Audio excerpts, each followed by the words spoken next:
Hello, everybody. Welcome to Coach Live. My name is Tim Baghurst, and today's special guest is Brooke Wyckoff.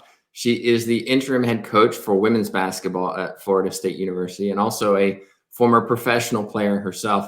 Brooke, thank you so much for joining me today. If you wouldn't mind, just share a little bit about your history and how you got into the position you are today.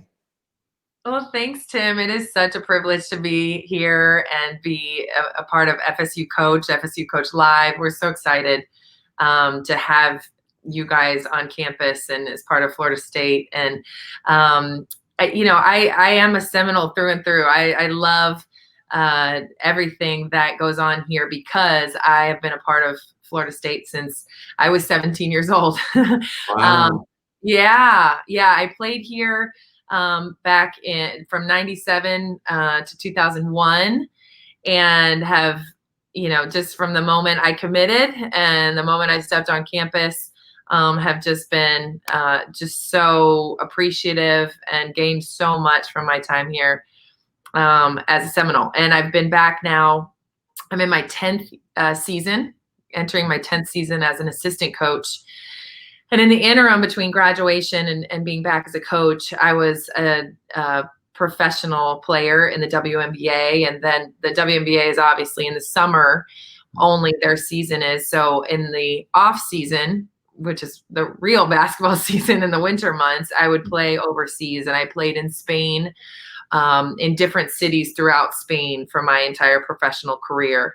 So lots and lots of basketball. I had no aspirations to be a coach, but when it came time to retire from playing, it was kind of the natural progression of I've been preparing for, this for 20 years. I've been doing basketball for 20 years. Why stop now? And really have found a huge joy, even more joy in coaching than I even did as a player. So Yeah. I'm really fortunate to still be doing it. Yeah, I understand exactly what you mean about the difference between playing and coaching, where you're actually able to give back to someone else and see them succeed rather than it's just you. Absolutely.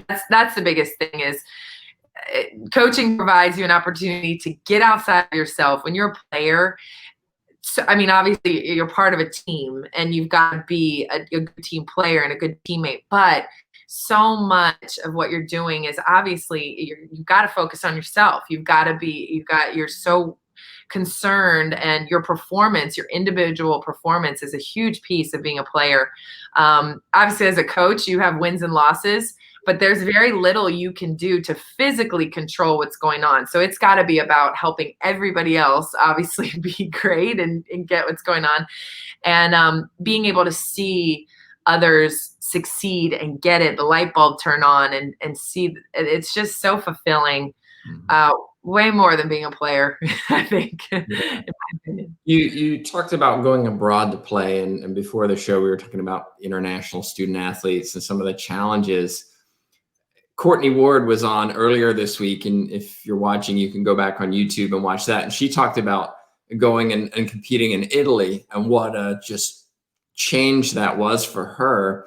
What was it like going to Spain and suddenly being this professional player, and you're from America, so you must be good, right? And pressure to perform and all that. What was it like being an international player?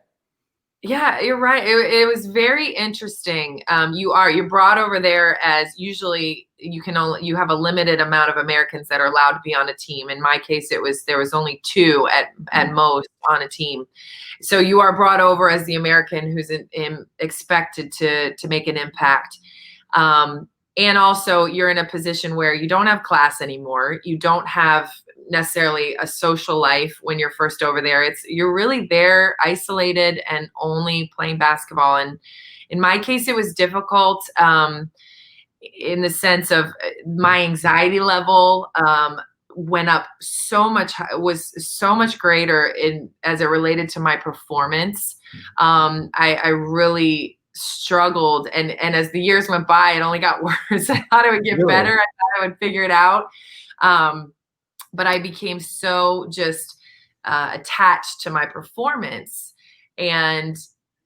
But all that to say, in the meantime, I was very blessed because I was open and really dove into the culture and assimilating myself to the lifestyle in Spain, which isn't hard to do. It's Spain. It's a great place to be, and really made friends over there, learned about the culture, learned the language. So I had that piece of it, but so much of your time while you're there is just thinking about basketball. You practice twice a day usually. You only have one game a week a lot of times, which doesn't allow you to move on if you had a bad game. And so I really struggled, and it allowed me to gain an appreciation for the increase that we have now, obviously, in the focus on mental health, the psychological aspect of the game, how important that is for our players, to develop that and to learn how to grow in that area. But overall, the overseas experience is amazing, and I'm still reaping the benefits of it. Actually, my fiance I met while I was playing overseas years ago, and we got, so a lot of things from playing overseas have come back. Recruiting wise here, I still, I recruit heavily over there based on contacts and experience. So it's great. I highly recommend it. It's very challenging. Very challenging. Yeah. And nice segue into recruiting. But if you're watching and you have a question for Brooke, just put it in your chat box and we'll be sure to get it to her. I can see that being an advantage in recruiting international athletes and kind of understanding some of the challenges that they go through. I've had a lot of guests on the show and talk about recruiting, and I hear similar trends, right? Be honest with your athlete. Tell them how you work, how you coach, and then it's kind of on them to make a decision. But at the same time, when I look beyond what I hear on the show and maybe quote unquote the right things to say, I then say, well, why would somebody come to your program as opposed to someone else's program when you're all saying the same thing? Yeah. And so then I go, how does somebody really recruit to get somebody to go between two great programs, two great coaches?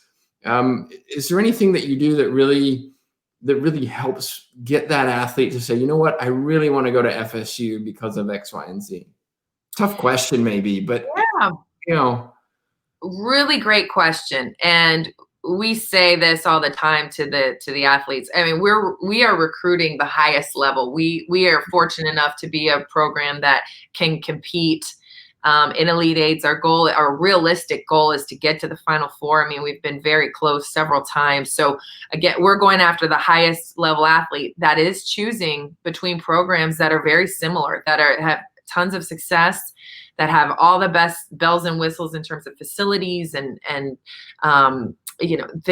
whatever they can offer in terms of living area and experiences and private travel, all that we have in common. Mm-hmm. And we say that up front. You have great options with everything. What for us, what it comes down to, and in my experience as a player, as a coach, and watching our players, it's about the relationships. It's about the people. It doesn't matter how beautiful the gym is, the facilities that you have. You're going to have the toughest of days playing college athletics, really tough days. And are you going, who are you going through those days with? The people that are with you day in, day out. Do you trust them? Do you like them? Do you feel like you know them? Do you know how they're going to be on, like, are they going to be the ones causing the hard days? Like that to me is the bottom line. And I do believe there's difference there. There's a lot of really good people in our business. There's a lot of really good people that care about relationships. But people are different. Everybody's different. Everybody has a different style. And so here we tell them to really focus on the who, not the what. And so we to that end, we've recruited a lot of transfers in, and that's always what it comes down to. We've recruited players from the top of the top, best programs in the country. And what they're ultimately looking for is, who am I going to be doing this with? Not where, not necessarily even like caring about what the past history of the program is. Mm. It's who am I going to be doing these things with that matters. And so that's how we recruit. We try to be who we are, for better or for worse, during the recruiting process. And and we encourage them to talk to our players. Talk to our players. Ask them the hard questions. How are the coaches always like this? What are they like on their worst days? Mm-hmm. And we want our players to be honest with them, and we try to be coaches that our players are going to want to speak well of. And we try to give our players here a great experience that they're excited to tell other people about and bring in. Mm-hmm. Now, I was on Twitter this morning and I saw this, student athlete in high school announce that he was blessed to receive his 19th offer from X, Y, and Z university.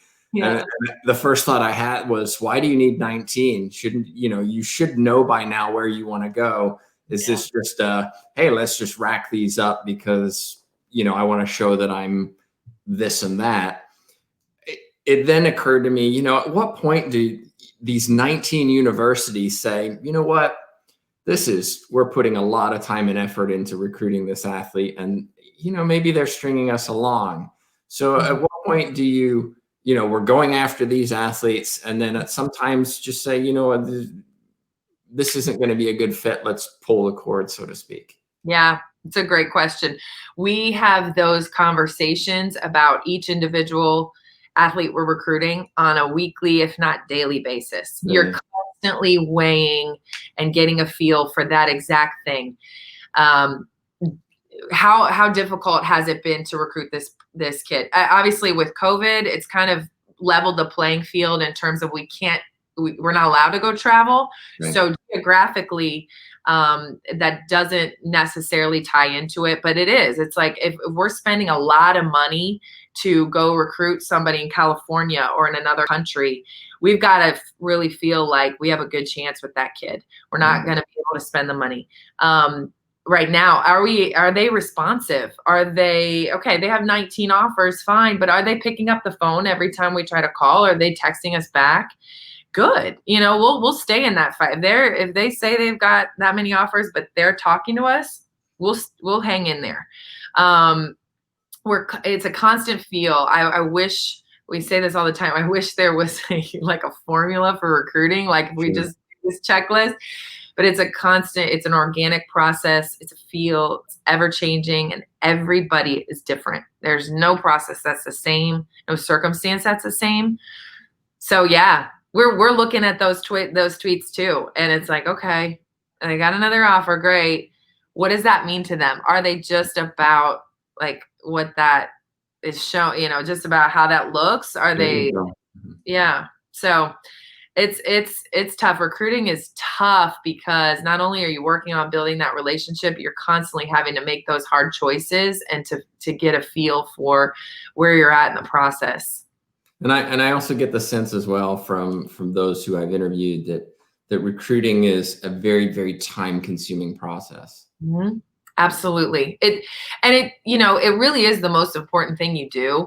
And that being said, we're constantly still recruiting the players that we have here. You can never stop recruiting a player until they're gone. Until they're graduated.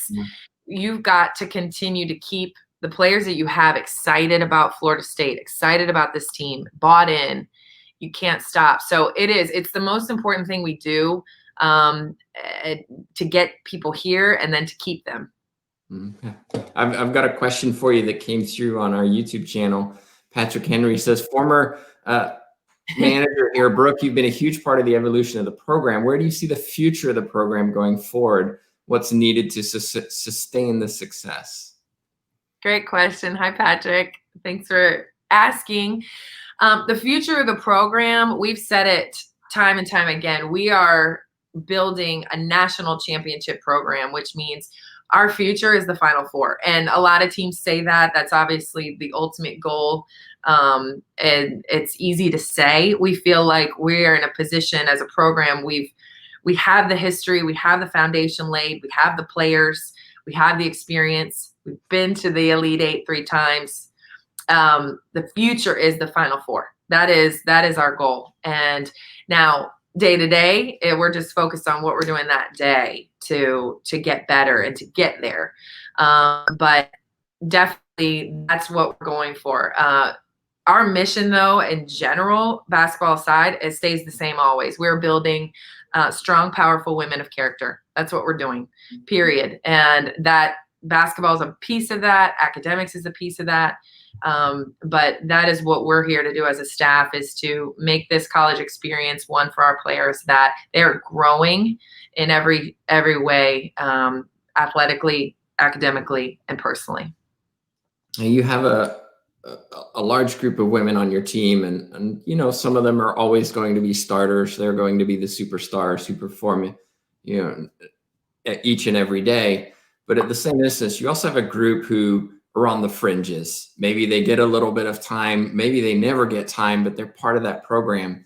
And you know, as somebody who may be in that situation, how do you keep them motivated and driven when they may not even see any playing time in the year, or if it is, it's, you know, during that dead time when it doesn't really matter. They're an integral part of the team, and they can bring the team down as well as, you know, kind of keep it going up. Do you do anything specific to help those players and keep them focused on the team rather than themselves and maybe their lack of playing time?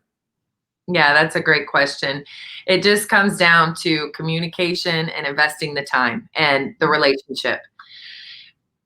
That's all it is. It's spending the time, taking the time with those players that are on the fringes, like you say, or aren't playing, to help them to understand why they're not playing, what they need to do to be able to play, what the circumstances are that maybe are, you know, that they're in that situation.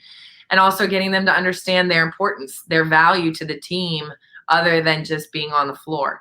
Giving them a vision. That's what Coach Sue is so good at, is being relational, where those players feel comfortable coming to her or coming to our coaching staff and asking why, you know, and we can relate to them, help them understand, give them purpose that that allows them to know that you don't need to be, you know, it doesn't, allows them to not fall into bringing the team down necessarily, or being negative, or going elsewhere for answers. But really giving them a vision for what they can achieve, whether that's basketball related or not. That's what Coach Sue has been so good at from day one. And what we preached from the beginning of the recruiting process to till they leave, it's about more than basketball. Yes, we're all here for basketball. We want to play. We want to win. There's so much more to your identity. It's not who you are. It's what you do. It's one thing you do. Helping them to understand that. And then also talking to the team in general, that we're all valued here. It's not just about how many points you score. You know, everyone has a purpose and a very important place on the team to make us who we are. Do you have any, I don't know, awards or system in place that recognize achievements that may not be the stats in the game, so to speak, that help encourage those athletes who may not be able to achieve those? We do.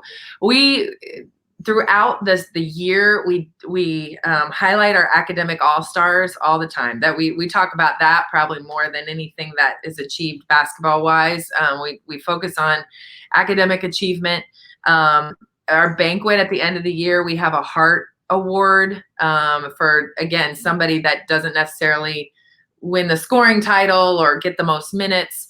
And we do a lot to just recognize, even like when we're watching film. Last year we had a thing, the dirty dog. We had dirty dogs that basically they were doing all the little things. We would catch them doing the little things that don't show up on the stat sheet. And whether that be 2 things a game or a bunch of things during the game, we tried to highlight those things as an integral part of our success. So yes, we spend a lot of time with that. Even so, there's still, the questions come from parents, questions come from players. And we're ready for that. We understand that there's going to be those questions about, you know, why am I not playing? Why is my daughter not playing? And that's part of the job. You got to be ready to explain and keep people engaged. One of the papers that I recently have under review, so I can't tell too much. And I wasn't the primary author, so I'm not going to take credit for this. But there was an interesting study of collegiate coaches, head coaches and assistant coaches, who were asked to evaluate their players on a variety of different skills, defensive ability, offensive ability, and so on.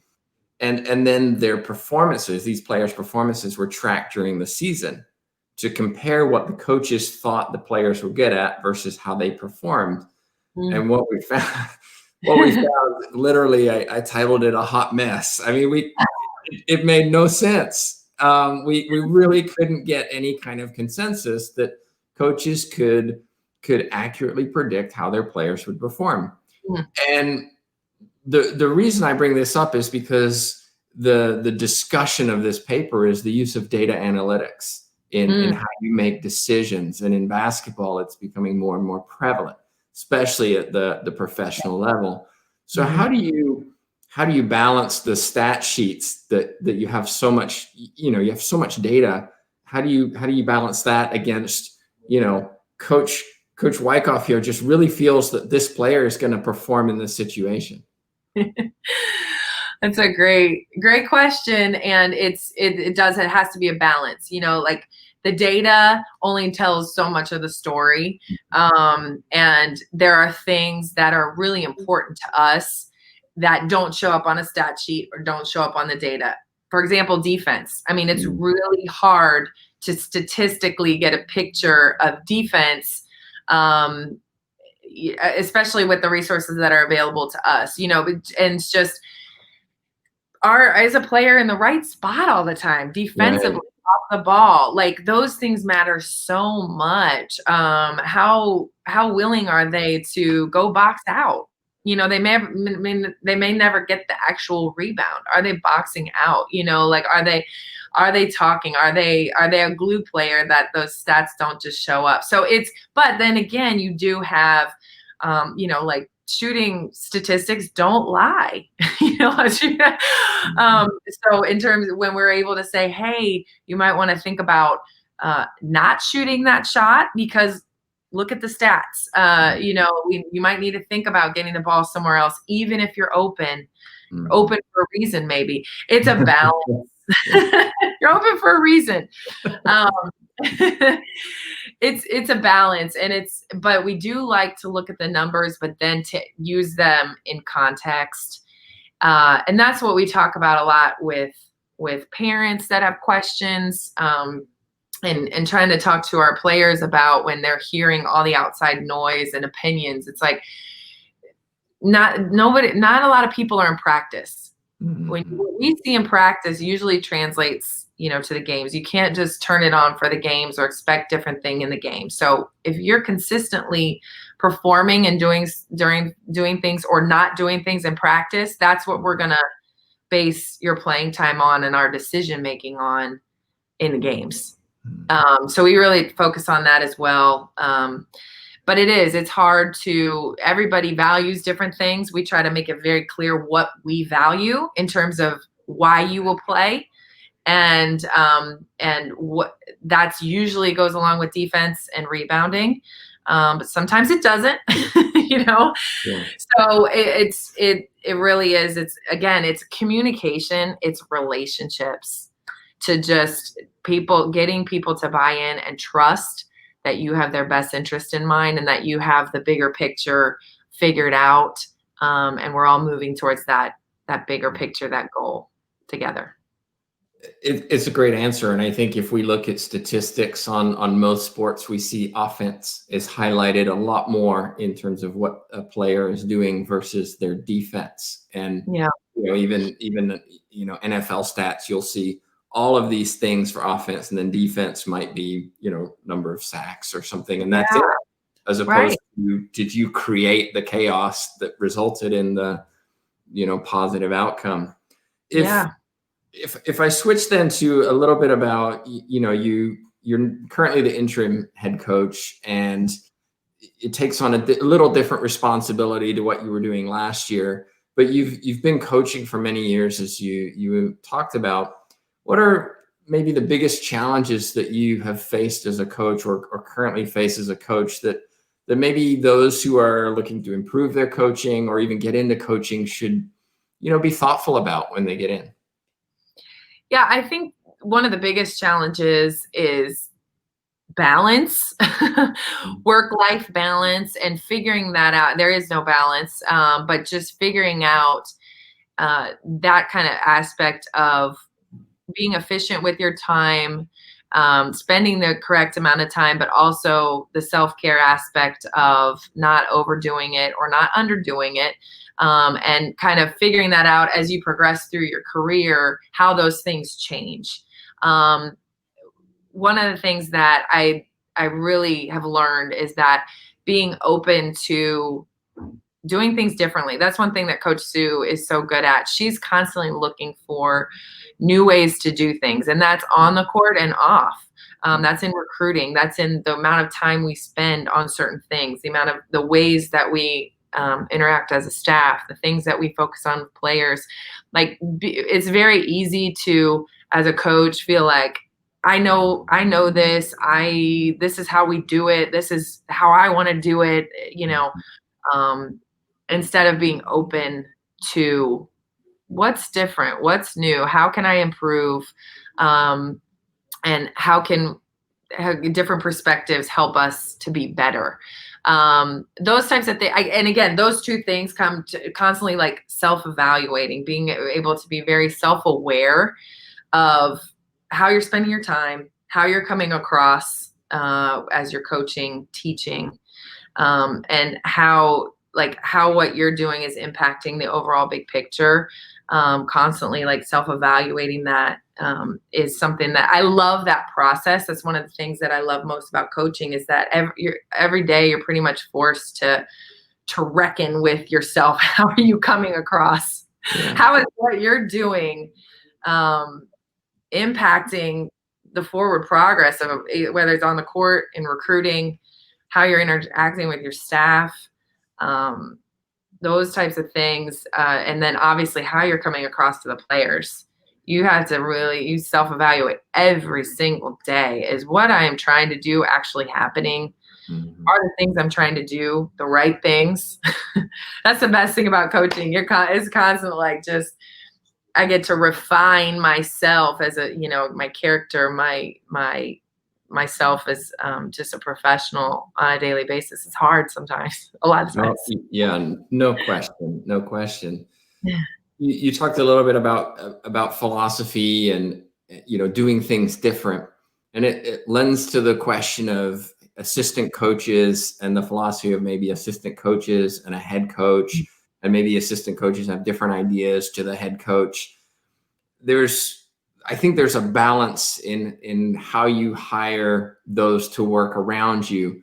Do you look for people who think the same way as you, so that you're all working towards the same goal on the same page? Or do you look for people who are different to you, who may come in and there's potentially conflict or resistance because their ideas are very different to yours, but that could also benefit? How do you find those people that make a good fit, that fit both? Such a great question. And I think one of the biggest surprises to me in being in this job is that really the job of the head coach, obviously she has to coach the team and figure out the chemistry of the team and how, but the staff, you don't even think about the amount of work and thought and daily, just daily work and thought that goes into managing the staff. It's a whole other team that the head coach has to deal with. I mean, it's basically, you've got two teams.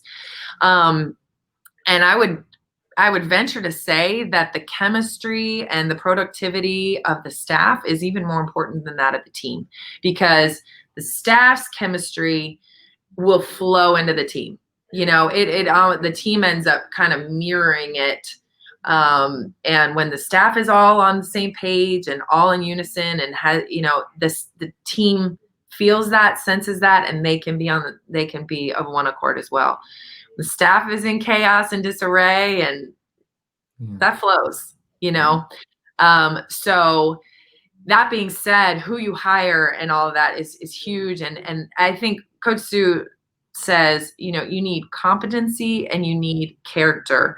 Like those two things, you need to know what you're doing and be competent in terms of the balance of being able to understand what's already going on and find moments to offer new ideas or have ideas when asked.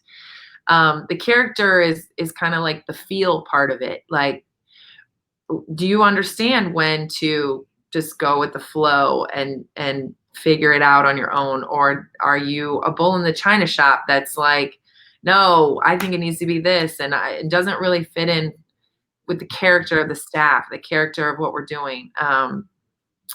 Those two things, I feel like you could find the balance, someone that has the feel and also knows that what the heck they're doing just in general. You got a good staff member. You got a good assistant coach. Hard to find. Yeah. And also, before you actually work with somebody, you don't really know. You don't really know a person until you've kind of been in the trenches a lot of times with them. So you have to deal with that aspect of it as well. Yeah. And I think it's especially relevant when you're looking at, graduate assistant coaches and people like that who may not have the legacy behind them to go back to the references and say, hey, what is this person really like? Yeah. Hoping that you get it right, and it may not work out. So definitely a challenge, I think, for anybody hiring anyone is getting the right person. We're talking with Coach Wyckoff. If you have a question, get it in your chat box quickly, because I've only got a couple more questions for her. And I wanted to know if you're looking at advice for other coaches based on what you've learned, not only as a coach, but also as a player. What would you offer those who are looking to kind of better themselves as coaches, excuse me? Yeah.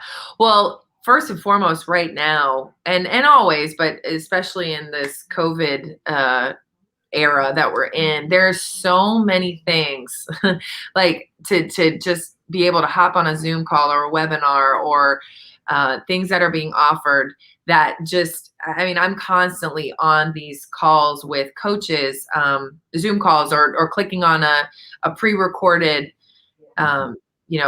seminar that is teaching you the game, is teaching you things that aren't just about basketball. It's about, coaching and managing a program, or there's so much material on the internet. Something like this, these. I was waiting, Coach. FSU coach, these these interviews, and also the certificate that FSU coach provides. Like, there's no excuse not to be diving into any of these things. And through those, you can find people that are so willing to mentor you, to it's so fun to share all this information. So you can find people to connect with and stay in touch with.